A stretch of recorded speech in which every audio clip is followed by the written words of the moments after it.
وانا ماشيه على كوبري قصر النيل حبيت اصور لكم واحكي لكم قصه اسود الكوبري. كوبري قصر النيل يعتبر اول كوبري اتبنى على النيل، وكان زمان بيتسمى باسم كوبري الخديوي اسماعيل. اما قصه الاسود الاربعه دي اسود مصنوعه من البرونز، كانت جايه من فرنسا.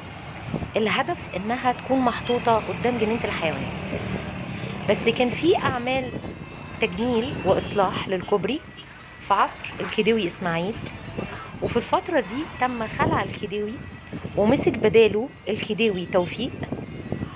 راح أمر إن الأربع أسود يتحط 2 منهم على مدخل الكوبري و2 التانيين على المخرج بتاع الكوبري، عشان كذكرى حلوة للخديوي إسماعيل والده. كوبري قصر النيل زي ما قلت لكم هو أول كوبري قريب من منطقة ميدان التحرير.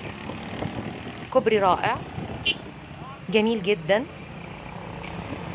بيربط تقريبا وسط البلد ببعضها.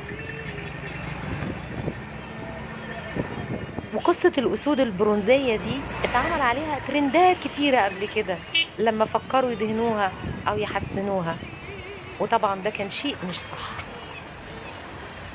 لأن التاريخ ما ينفعش إن احنا نغير فيه، وده يعتبر من الآثار. لو عجبك الفيديو اعمل لي لايك وسبسكرايب وتابعني واشترك في القناة عشان يوصلك كل حاجة جديدة مني. ياسمينة.